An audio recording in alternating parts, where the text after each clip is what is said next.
Hello everyone and welcome to the lecture series on ARM microcontroller and embedded systems. Myself, Professor Ravni Kallur, working as assistant professor in the Department of ENC, KLS VDIT, Haryana. We are in the module number 3 and this is lecture number 24. So in the previous lecture, we have learnt about the different programmable logic devices and also the load store operation and instruction pipelining. In the load store operation, it takes multiple number of instructions. So it increases the execution time, it increases or it wastes the machine cycles, it wastes the machine power, machine frequency as well as the total power consumption.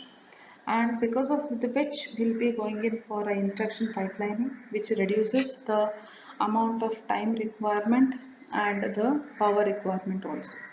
Then after that we have seen what is called as programmable logic devices which can be programmed after sending it to the customer also. That means it can be reprogrammed. So we have seen in that programmable logic devices FPGA and CPLD, the two will be used for the conversion or the working of your embedded systems.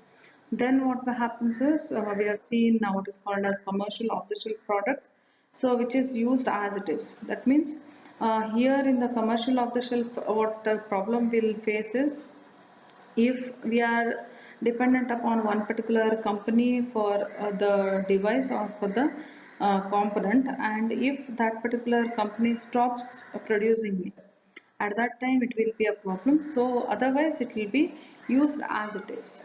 So in the today's lecture we are going to cover the thing about memory, which is very important in an embedded systems, and we'll be having various types of memories which are used. Okay, so what is memory? Memory is an important part of the processor or controller based embedded systems. Some of the processor or controller contain built-in memory, and this memory is referred to as on-chip memory. Okay, so it has a built-in memory and others do not contain any memory inside the chip, and it requires external memory to be connected with a controller or a processor to store the control algorithm. So the memory which is outside the device, that is called as on-chip memory, and it will be connected to the processor whenever we need it. Also, we need some working memory that is called as RAM, and it is required for holding the data temporarily during certain operations. So next what we have is a program storage memory, or we can also call it as a ROM. Okay, the program memory or a code store memory of an embedded system stores the program instructions. The code memory retains its contents even after the power is turned off.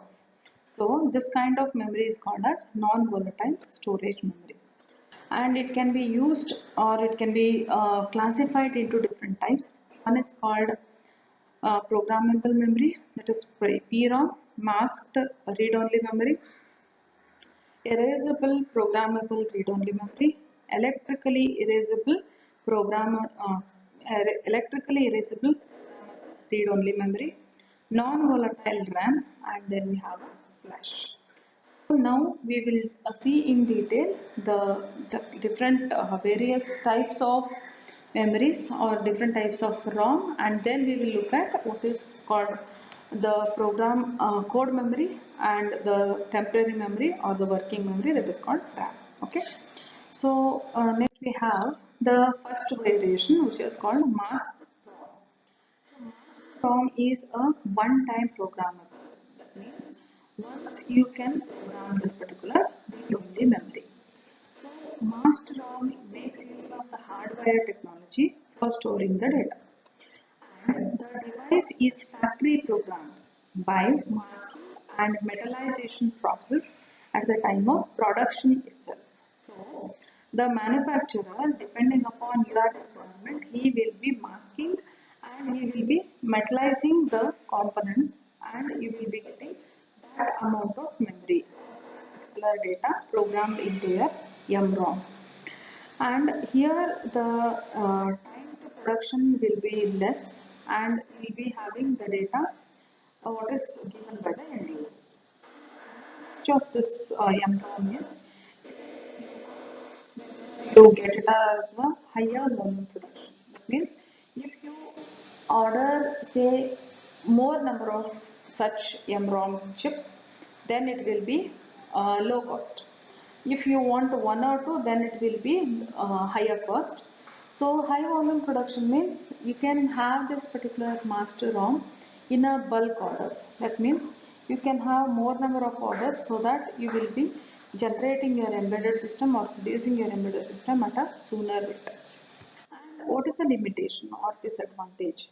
The disadvantage of this one is it is unable to modify the device after the device is been given out by the manufacturer, as well as if you change your firmware or the software at that time also, or what we call it in software terms is if there are any upgradation in the firmware, that is not possible here. This why it is not possible, because this MROM is permanent storage. That means it is not possible to alter a single field information is manufactured. So that is what is this particular MROM. So the next one, that is the continued version of the masked ROM or MROM. It has different mechanisms using which the masking process can be taking place. So the first process what we can do is a creation of an enhancement or a depletion mode transistor through the channel implant. So by doing this we can mask or we can program a read-only memory. By creating a memory cell transistor or a high threshold transistor, you can program this particular MROM. Okay.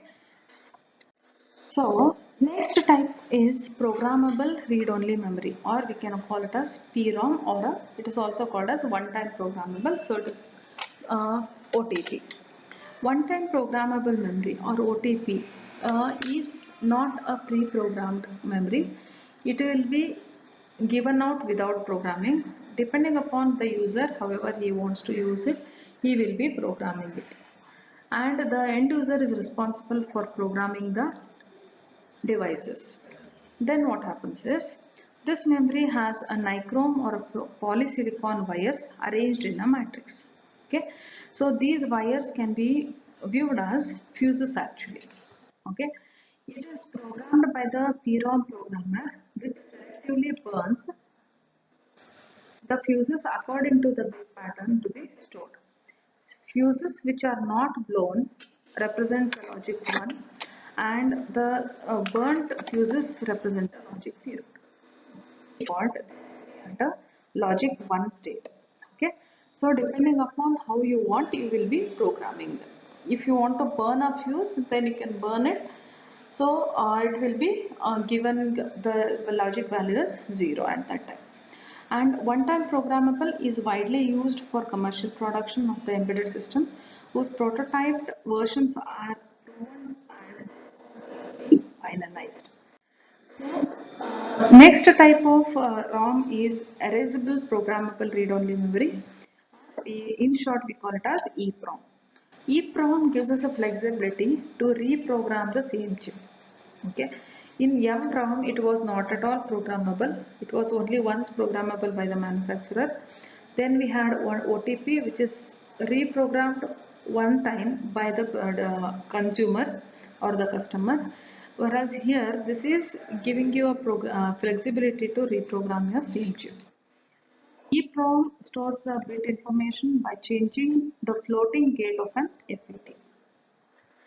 What happens is the bit information stored in the EEPROM applies a high voltage to charge the system. So because of which you will be changing the data, and then the data will be there. If you want to erase it, then at that particular time what happens is you will be keeping out the chip by removing it, and then you will be keeping it under a UV light. So when it is exposed to a UV light, then it will be getting the content erased, and you can reprogram it. Okay. So in the previous one we have seen that EEPROM is getting erased by using a UV rays, What we did is the next invention was electrically erasable one. So it is called as EEPROM, or it has the name as EEPROM. So the information contained in the E square PROM memory can be altered by using the electrical signals at the register or a byte level. So they can be erased or reprogrammed in a circuit, whereas EEPROM was to be keeping under a UV light for about 2 to 3 minutes. Okay. So depending upon that, these chips include a chip erase mode. In this, they can be erased in few milliseconds. The erasing operation happens here faster compared to the EEPROM. So it provides a greater flexibility in the system design, and the only limitation here is the capacity is limited. That means you cannot have a E square PROM of a larger capacity. It will be less compared to the standard ROM. Okay. Now a device called as flash ROM. Flash ROM is a memory which is a variation of the E square PROM technology. It combines the programmable PROM and the high capacity of ROMs.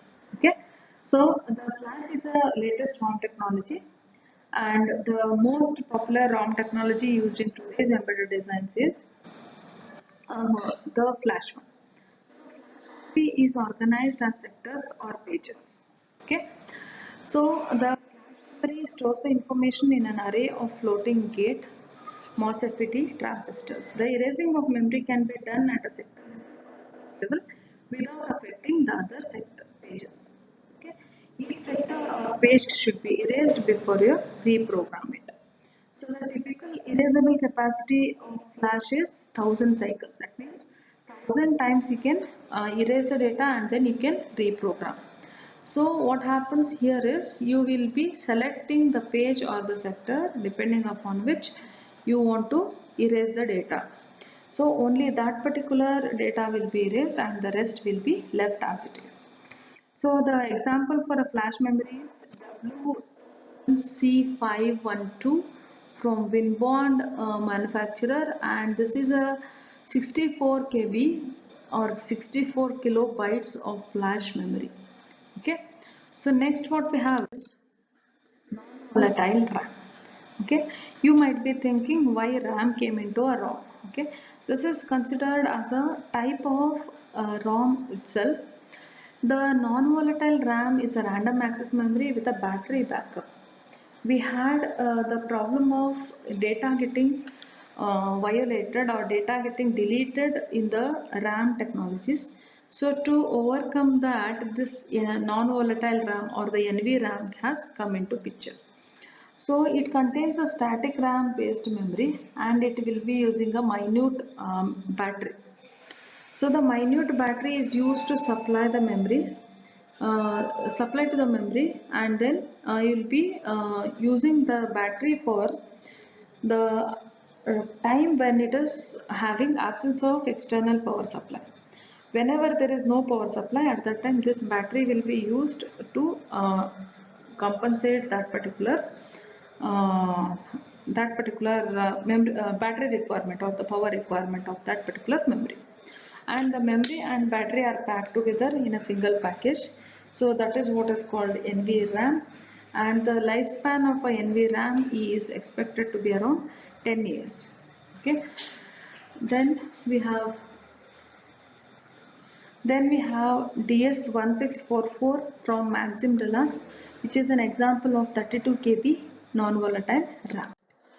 So then coming to the next type of memory, which is called as random access memory or read-write memory. Read-write memory or random access memory is a working memory of the controller or a processor. The controller or processor can read from it as well as can write to it. RAM is a volatile memory. When the power is turned off, all the contents are destroyed.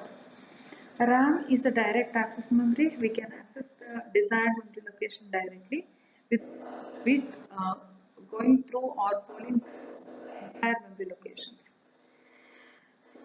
This is in contrast to the sequential access memory, that is SAM, where the desired memory location is accessed by using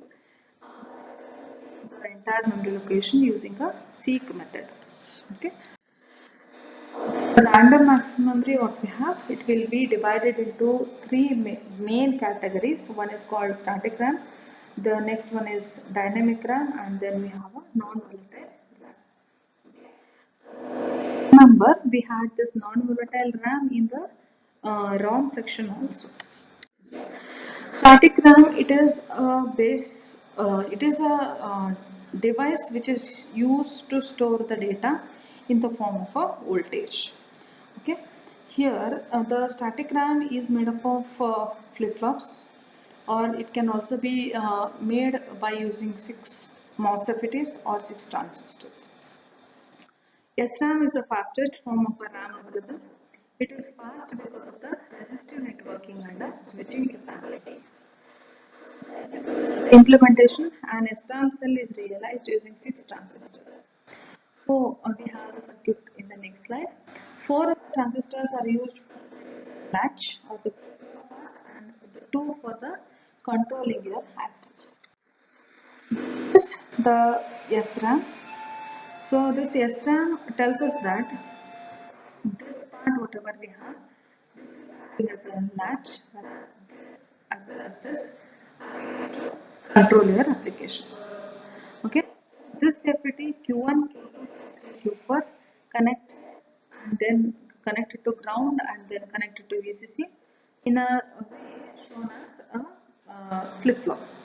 So whenever I want to read the data or whenever I want to write the data, then this B or B bar 0 or 1. This word line whatever we have, this is initially 0. Whenever I have this value 0, then this MOSFET will be triggered and whatever is there in the bit line B bar, that will be latched onto this particular thing. So if I want to read the data from the flip-flop, then I will be getting it out by this bit line B bar. When this bit B is 1, I will be retrieving the data. When the bit B is 0, then the writing to the memory location or the memory. This implementation is visualized using two transistors, two cross-connected inverters. Write control, read control. So whenever I have data to be written, then I will make this value 1, this FET 1, and the data to be written will be going through this and will be latched on to this particular latch. Whenever I want to read the data from this particular latch, then I will activate this. I'll send a 1 over here and the data to be read will be coming out at this particular pin. So this is how SRAM is used to write as well as read the data.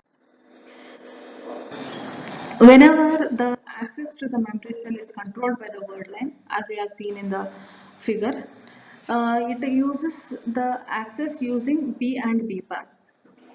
To write a value to the memory cell, apply the desired value to the bit control lines. For writing 1, B will be 1 and B bar will be 0. For writing a 0, B will be 0, B bar will be 1. Aside the word line which is there, operation latches the pin between the flip-flop and the reading for reading the content of the memory cell, assert both B and B bar to 1. When B and B bar to 1, we will be getting word line set to 1, so we will be getting out. So the major limitation here is it is of low capacity, and 6 transistors to store a single bit, it will be costlier also. What we have is a dynamic RAM. It stores the data in the form of a charge, whereas SRAM stores it in the form of a voltage. So this is made up of a MOS transistor gate, and it has an advantage of high density and low cost because it uses only a single transistor. The disadvantage is since the information is stored in the as a charge, it gets leaked off. So to prevent from this, we need to be connecting a capacitor to refresh this particular DRAM periodically. So special circuits called DRAM controllers are used for the refreshing operation. So this refreshing operation is done periodically in milliseconds interval. That is what is called as a period here. The DRAM internal structure this. So it uses a MOSFET and a capacitor. Whenever this word line is 1, we will be having a data say 0 or a 1, which will be latched onto this, and the capacitor will be the current passes through the capacitor, so the voltage across that or the charge across that increases. The word line is 0, then this will have to discharge. At that time, the capacitor discharges and it will hold the bit present in the memory location, the MOSFET as it is. So when I compare when I compare SRAM and DRAM, these are the list. So SRAM, it is made up of 6 CMOS transistors, whereas DRAM cell, it is made up of a single MOSFET and a capacitor. This does not require any refreshing. SRAM cell, this requires the refreshing, otherwise it will be leaked out.